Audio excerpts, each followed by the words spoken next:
তোমার যে ঠান্ডা লাগবে। কথা বলতে বলতে হরিদাস দেহটাকে সমাধিস্থ করে দিল। যারা ভজনিয়া বাবা, যারা সাধনিয়া, তারা বুঝতে পেরে যায় যে তাদের অন্তিম সময় এসে গেছে, তাদের ডাক এসে গেছে। তারা বুঝতে পেরে যায় বাবা এই জড়জগতের মানুষদের মতো তারা নয়, তারা জগতে মেশে না, তারা বুঝতে পেরে যায়।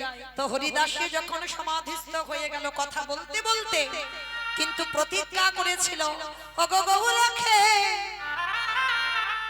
আমার দেহ থেকে যখন প্রাণ পাখি চলে যাবে, নয়নে হেরেব তোমারে ও চাঁদ বয়া, ও চাঁদ বয়া, হৃদয়ে ধরেব তোমার ও রাঙা ছড়া,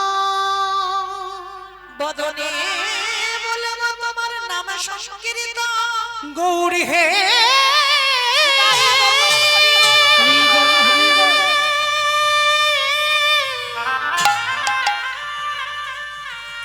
ও গো দয়া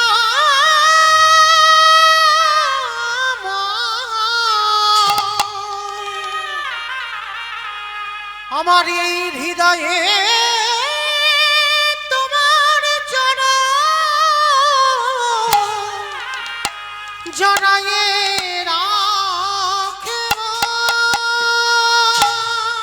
আস্তে। তাই সবার কাছে নিবেদন, শুধু হরিদাস ঠাকুর বলে নয়, ভগবানের কাছে কোনোদিন যদি কিছু চাইতে হয়, অন্তিম সময়ে একটা জিনিস চাইবে। আমাইরা কি চাইবে জানো? আমি শিখিয়ে দিয়ে যাই, একটু মনে রাখবেন। যদি আমার কথা মনে থাকে, ভগবানের কাছে এই বস্তুটা চাইবে। ওই বিজয় সরকার একটা গান লিখেছিল, কত সুন্দর গানের ভাষাগুলো দেখবেন, একটু ভাষাগুলো শুনবেন। তোমার নামে নিতে নয়ন ঝরে,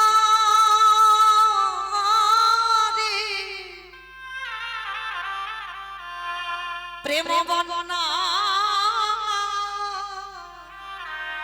ভেসে যায়। দয়া, আমি রাজ সিংহাসন, রাজ ঐশ্বর্য, অট্টালিকা চাই না তোমার কাছে। দিতেই যদি হয়, তুমি আমার চিরকাল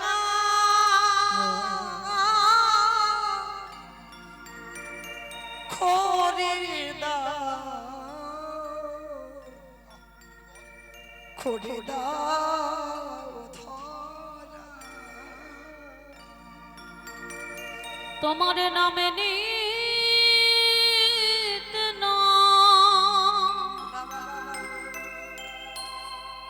নয়ন ঝরে,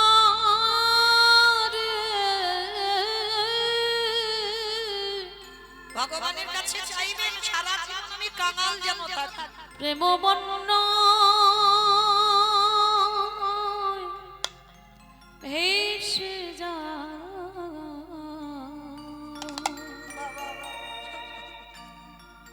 চিরকাঙাল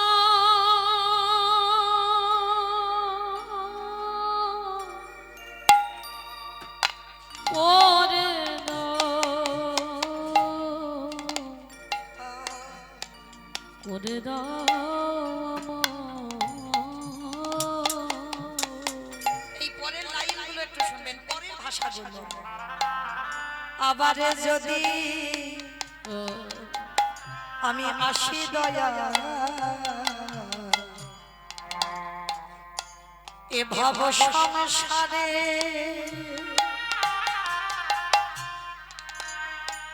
যেন কৃষ্ণ ভক্ত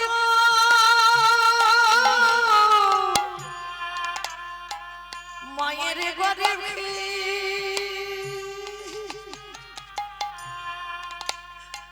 আমার জনম দিও মরে। দয়া আমার যদি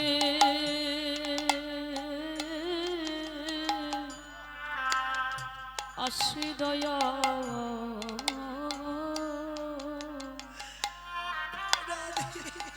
ভব সংসারে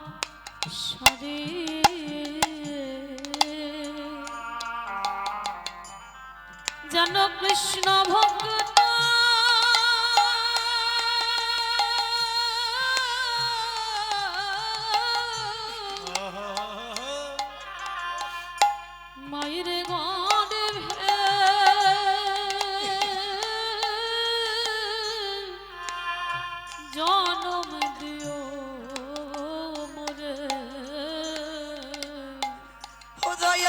মুছি হয়ে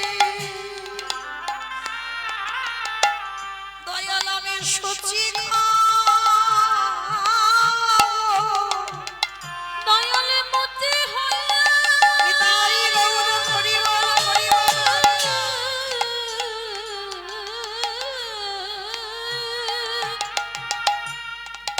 দয়ালে মুচি হয়ে আমি শুচি হব আমার মনে যদি অনু রাগী দয়া চিরকাঙা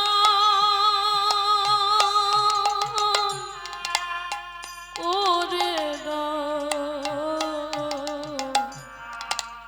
করে দাও আমার কামনা বাসনা ছেড়ে শুদ্ধ দেব কবি ভক্ত সঙ্গী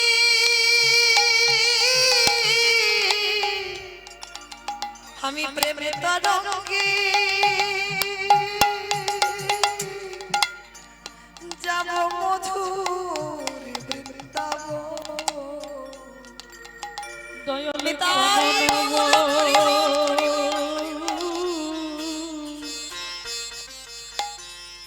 বাসনা ছেড়ে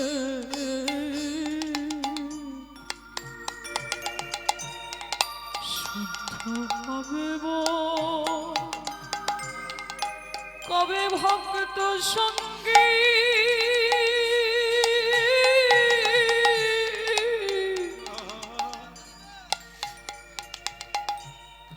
এবে তরঙ্গে যাব মধুর বৃন্দ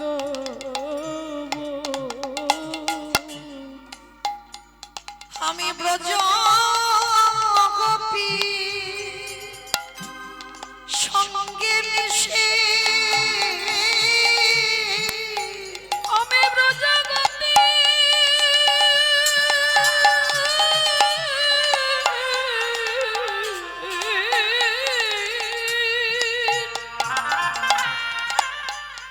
আমি ব্রজ গোপী সঙ্গে মিশে তাদের পদ ধুলা মাখিব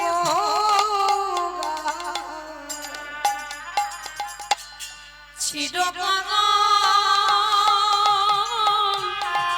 করে নিতাই গৌর প্রেমানন্দে হরি বল হরি বল হরি বল।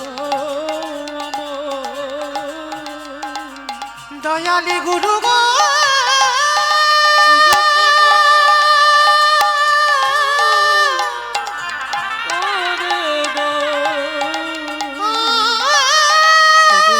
গুরু গো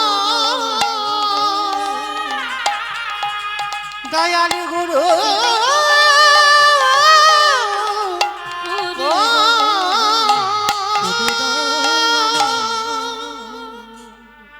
এই সংসারে কিছু নেই গো মা, যতদিন তুমি দিতে পারবে এই সংসার তোমার থাকবে, আর যেদিন থেকে তুমি দেওয়া বন্ধ করে দেবে এই সংসার আর তোমার নয়। দেওয়া মানে শুধু অর্থ দেওয়ার কথা বলিনি, যতদিন তুমি শ্রম দিতে পারবে। কই তুমি একবার একটু ওই সংসারের কর্ম করা বন্ধ করে দাও, দেখো তোমার সংসার কত ভালোবাসে। আবর্জনার মতো বাবা নর্দমায় ফেলে দিয়ে রাখবে। তাহলে কার জন্য তুমি এত কষ্ট করছো এই ধরায় এসে? যে তোমার এত সুন্দর হাত দিল, পা দিল, চোখ দিল, কান দিল, বদন দিল, 10 ইন্দ্রিয়ের দেহ দিল, তার জন্য তুমি কি করছো? সারা দিনের মধ্যে তার কথা কজন আমরা ভাবছি? তাহলে আজকের লীলার মধ্যে বাবা আজকের প্রকাশ পাবে। সংসারের মধ্যে থেকেও বৈরাগ্য পালন করা যায়, সংসারের থেকেও বৈরাগী হওয়া যায়। তাহলে আজকে লীলার মধ্যে যখন প্রকাশ পাবে বাবা, আমাদের গৌচন্দ্রিকাটা সমাপ্ত করে আমরা বিষয়ে যাই। সেই চৈতন্য মহাপ্রভু নবদ্বীপের মাটিতে দাঁড়িয়ে কি করেছে জানো? কেহ বলি পুরাবেতি রাবণ বধিলা, কেহ বলে পুরাবিতি রাবণ বধিলা। আছে তোমাইরা কীর্তন শুনতে গেলে শুধু একা একা তো কীর্তন হয় না, কারণ একা একা যদি কীর্তন হতো না তাহলে আমার ভগবান সত্য যুগে খেলা করে বাবা সুখ পাইনি, ত্রেতা যুগে রামচন্দ্র হয়ে খেলা খেলেছিল সুখ পাইনি, দ্বাপর যুগে খেলা খেলেছিল সুখ পাইনি। কেন সুখ পাইনি? ভালো করে দেখেন বাবা, সত্য যুগে ভগবান চার নারায়ণ হয়ে খেলা করলো, ত্রেতা যুগে সেই চার নারায়ণ চার ভাই হয়ে খেলা করলো, আর দাপারে তো আপনারা জানেন 12 জন প্রধান 12 জন উপপ্রধান মানে 24 জন বন্ধু নিয়ে খেলা করলো। 24 জনের বেশি নয়, 24 জন বন্ধু নিয়ে খেলা করলো। কিন্তু খেলা করলো বটে, কিন্তু সেই খেলাতে বাবা মারামারি পেটাপেটি খুনোখুনি হলো, হলো না? পুতনা বধ করলো, কালিয়া দমন করলো, আকাসুর বকাসুর বধ করলো, অরিষ্টাসুর বধ করলো। হ্যাঁ, মানে শুধু মারামারি করে গেল। আচ্ছা, যে খেলায় শুধু মারামারি পেটাপেটি হয় সে খেলায় সুখ হয়? তাই তো ভগবান সিদ্ধান্ত নিল কলিযুগে আর গোনাগতি নয়, ওই 24 জন 12 জন 4 জন নয়, মানে কলিযুগে খেলা হবে বাবা অগন্তি ভক্তদের নিয়ে। কি গো মাইরা, এই যে এখানে আমার যে বাবা ঠাকুর কীর্তন করাচ্ছেন, এখানে কি আদেশ দেওয়া আছে যে 100 জনের বেশি আর বসা যাবে না, বা 200 জনের বেশি বসা যাবে না, 500 জনের বেশি বসা যাবে না? না, এত বড় জায়গাতে যত ভক্ত আসবে মানে জাতি ধর্ম নির্বিশেষে এখানে কিন্তু যদিও বাবা হঠাৎ কেউ একজন বিধর্মী মুসলমান এসেও বসে কীর্তন শোনে, কেউ বলতে পারবে এই ভাই তুমি এখানে এসে বসেছো কেন, তুমি মুসলমান, এখান থেকে উঠে চলে যাও। না, ভগবান মুসলমানকেও তো কোল দিয়েছে গো, নবদ্বীপে মলয় চাঁদ কাজী। তাহলে জাতি ধর্ম নির্বিশেষে এখানে কে নিচু জাত কে উঁচু জাত এখানে কোনো জাত নয়, এখানে নারী পুরুষও ভেদাভেদ নয়। দেখো এখানে যদি বড় একটা যাত্রা হতো তখন দেখবে মাঝখান থেকে বাঁশ বাঁধা হতো, একদিকে নারী একদিকে পুরুষ, কিন্তু এখানে নয়। দেখো নারী পুরুষ এক জায়গায় একাকার হয়ে আছে, কেন? মহাপ্রভুর এটাই বাবা মহিমা। মানে এখানে কোনো নারী পুরুষের ভেদাভেদ নয়, এখানে যারা বসবেন ওই যে জায়গাটা বসেছেন পরীক্ষিত মহারাজের জায়গা না, ওই জায়গাতে বসে সবাই এখন আমরা গোপী, কেউ এখানে পুরুষ নয়, পুরুষ এখানে একজন আমার অনাদির আদি গোবিন্দ। বাবা ঠাকুর আপনারা ভালো করে জানবেন, ভজন রাজ্যে যারা যাচ্ছেন, যারা ভজনের পথ অবলম্বন করেছেন, এই যখনই আসনে বসবেন নিজেকে যদি মনে করেন আমি একজন পুরুষ, জীবনে ভজন হবে না বাবা, জীবনে তোমার ভজন সার্থকতা হবে না। তোমাকে মনে করতে হবে আমি বৃন্দাবনের একজন ব্রজগোপী। তাহলে একটা কথা মাথায় রাখবে, এখানে সবাই আমরা নারী, পুরুষ আমার অনাদির আদি গোবিন্দ, যার জন্য সব একাকার। তা ভগবান আজকে কি করেছে জানো?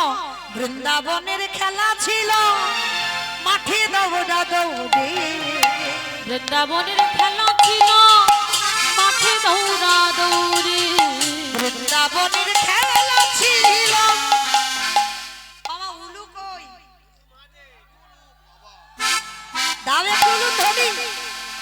বৃন্দাবনে খেলা ছিল মাঠে দৌড়া দৌড়ি, বৃন্দাবনের খেলা ছিল আমার গোনার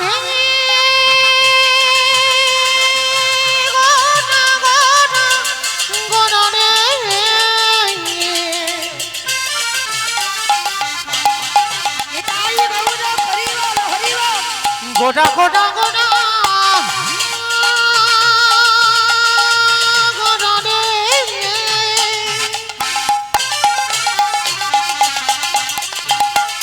আমারে গোটা গোটা গোটা রে, আমারে গোটা গোটা গোটা। বৃন্দাবনের খেলা ছিল মাঠে দৌড়া দৌড়ি, ওগো কলি যুগের খেলা হলো। কি গো কলি যুগে খেলা? কলি যুগে নাকি ফ্রি ফায়ার? আমার কলি যুগে কি খেলা গো? ধুলায় গডা গডি, আমার কলি যুগের খেলা হলো ধুলায় গড়া গড়ি, ওই কলি যুগে খেলা হলো ধুলাই গড়া গড়ি। হরি নামের খেলা খেলিছে গো, নামের খেলা খেলিছে হরি গো, নামের খেলা খেলিছে গো, নামের খেলা খেলিছে গো, ভগবানকে সঙ্গে করে, নামের খেলা খেলিছে হরি গো, ভগবানকে সঙ্গে করে। নামের খেলা খেলিছে গো। তাহলে সত্যতে 4 জন, ত্রেতাতে 4 জন, দাপরে 24 জন, আর কলিযুগে বাবা অগন্তি। সবাইকে নিয়ে তবে হরি নাম। আর এই হরি নামের খেলায় বাবা হার জিত হয় না। এখানে বলতে পারবেন, যাবার সময় কেউ বলতে পারবেন যে আমি আজকে খেলা খেললাম গো, আমি হেরে গেলাম? না, এই হরি নামে কি হয় জানো?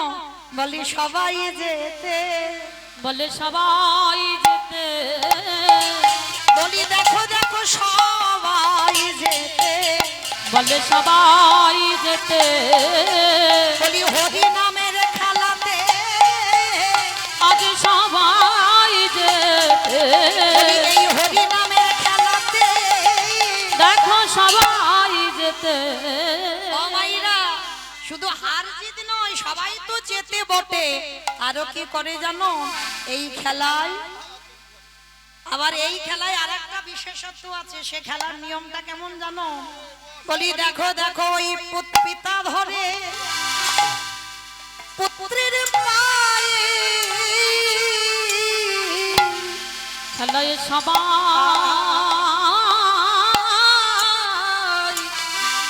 যেতে। আস্তে, এই আমাদের মতো অধম কীর্তনিয়ারা কত বয়স জ্যেষ্ঠ বা জ্যেষ্ঠারা থাকে, আমরা অনেক ছোট, তবু কিন্তু বাবা তারা কোন জ্ঞানে, তারা দেখবেন আমি অনেক বয়সে ছোট তবু চরণে লুটিয়ে পড়ে। ওই জন্য মহারাজনেরা বলছেন ওই পুত্র পিতার পায়ে ধরে, এটা সবাই জানে, কিন্তু এই হরি নামের খেলায় মানে পিতাও পুত্রের পায়ে ধরে। শুধু পায়ে ধরে নয়, আরো কি করে জানো? বলি ধরা ধরিয়া জগজরি, এই হরি নামে সবাই যেতে, বলি ধরা ধরিয়া জগজরি, নামে সবাই যেতে। আস্তে, এই খেলার বিশেষত্ব ওই চরণের দোলা আর সবাইকে হৃদয়ে আলিঙ্গন করা। এইটা বেশিরভাগ বাবা আমরা যখন মুর্শিদাবাদ নদিয়া বাংলাদেশে যাই, মানে ওই দিকের ভক্তরা, এই যে আমার বাবারা বসে আছে সামনে, মানে এইরকম পাগলের মতো ভক্তরা, মানে সবাই ধুলাই গড়াগড়ি যাবে বাবা।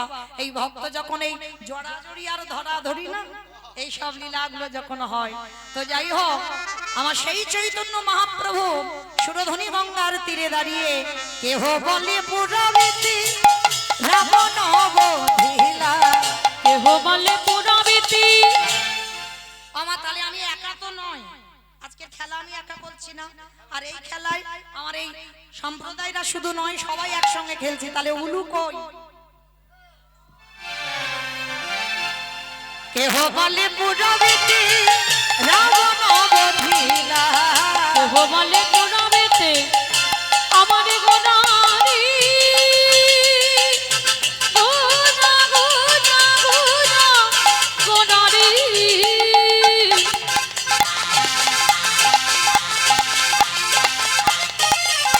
গোনা গোনা গোনা গোনারি, গোনা গোনারি। ওই নদী আর চাঁদ গোনা আমার আমার প্রাণে গোরা। কেহ বলে পুরাবেতে রাবণ বধিলা, অগোলকের বৈভবে লীলা প্রকাশ করিলা, ওই গোলকের বৈভব লীলা প্রকাশ করিলা, ওই গোলকের বৈভব লীলা প্রকাশ করিলা।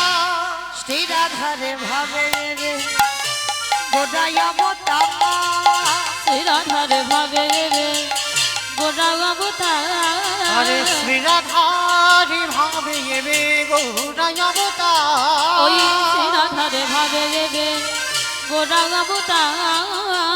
হরে কৃষ্ণ নাম গৌর করিলা প্রচার, ওই হরে কৃষ্ণ নাম গৌ করিলা প্রচার ওই হরে কৃষ্ণ নামে গৌরে ঘুরিলা প্রচার। এইবারে লীলা প্রকাশ হলো, এইবারে লীলা প্রকাশ হলো, এইবারে লীলা প্রকাশ হলো, এইবারে লীলা প্রকাশ হলো, গোলকের বৈভবে লীলা প্রকাশ করিলা। ওই গোলকের বৈভব লীলা প্রকাশ করিলা। ওই গোলকের বৈভবে লীলা প্রকাশ করিলা। বাসুদেব ঘোষে কহে করি জোড়হা, করি জোড়হা ওগো যে এই গৌর সেই কৃষ্ণ সেই তো জগন্নাথ। সেই তো জগন্নাথ। আহা বাসুদেব ঘোষে কহে এইবারে লীলা প্রকাশে হলো বাসুদেব। বাসুদেব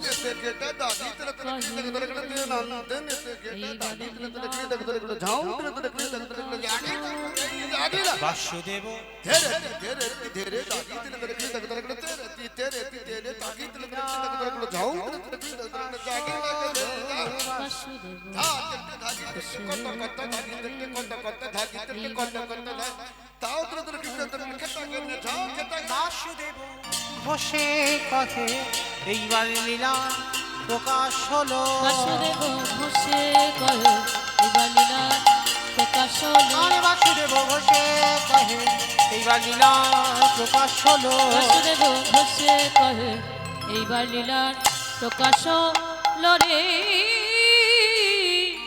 ওগো বাসুদেব ঘোষে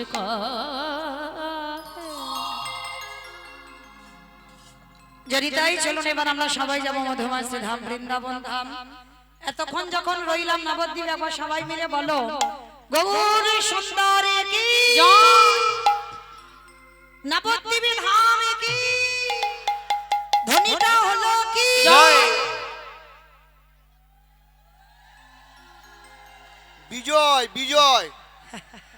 আমি বললাম ধ্বনিটা হলো কি, এটাও জয়, এটা জয় নয়, একটু প্রেম সে জয় দিতে হবে। এত জোরে জয় দাও কত দূর যাবে? ঘটিয়া শরীফ যাক, ঘটকপুর যাক, চাম্পাটি যাক, সোনারপুর যাক। মুখস্থ বিদ্যে বলেই যাচ্ছে। আমার যাবে, চম্পাটি যাবে, স্টেশন যাবে, যাবে। বাহ, মানে মনে স্পিড আছে, বিশ্বাস আছে, এইটা রাখতে হবে, এটা খুব দরকার। আর এই বিশ্বাস যার নাই সে সারা জীবনে গৌর গোবিন্দ কৃপা পাবে না। শুধু মাথায় রাখতে হবে এ জন্মে কীর্তন শুনলাম, ফল নাই বা পেলাম। ভগবান বলছে যা কিছু করিস ফলের আশা করিস না, সব আমার চরণে দিয়ে দে, সময় মতো আমি কাজ গুছিয়ে নিয়ে সময় মতো তোর ঘরে দেব। হরি বল। মাইরা কেউ কোনোদিন আশা রেখে ভগবানকে ভালোবেসো না, পাবে না কৃপা। তাহলে আশা যা কিছু করেছো সব আমার ভগবানের চরণে সমর্পিত, সব সমর্পণ করে দাও, আর দেখবে তাহলে কৃপা হবে। তাহলে এ জন্মে কৃপা নাই বা হোক, এর পরের জন্মে নাই বা হোক, তারপরের জন্মে নাই বা হোক, তারপরের জন্মে নাই বা হোক, কিন্তু আমার বিশ্বাস একটা জন্মে তাকে আমার কাছে আসতেই হবে, ধরা দিতে হবে, হবে হবে। কই দেখি সবাই এবার হাত দুটো একবার আত্মনিবেদন করেন একবার গোবিন্দ চরণে সবাই।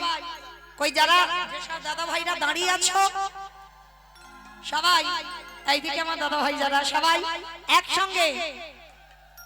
আমা ওই জায়গাটা ধসে গেল কেন? এই ধসারোটা ভালো নয়, তোলো দেখি তোলো। বেশ, একসঙ্গে বলবে গৌর সুন্দরী কি জয়। নবদ্বীপ ধামে কি সচির নন্দন কি বিষ্ণু প্রিয়া কি ভক্তবৃন্দ কি হরিবাসন ধাম কি সাধু গুরু বৈষ্ণব কি আপন আপন গুরু চরণ কি নায়ক বাবু কি হরি নাম যজ্ঞ কি মহাপ্রসাদ কি আজকের আনন্দ কি নিতাই গৌর প্রেমানন্দে। এই ক্যামেরা যারা করছো কই গো, ক্যামেরা গুলো তুলে দেবো, একবারও ওই দিকে ঘোরায় না, শুধু আমাকে ঘোড়ার দিন দেখাচ্ছে। তখন তো বোঝা যাবে কার হাত উঠেছিল আর কার ওঠেনি। মানে আমার সঙ্গে সঙ্গে তো সবাই তো সারা ভারতবর্ষে, শুধু ভারতে নয় ভারতের বাইরেও তো যাবে, তাই না?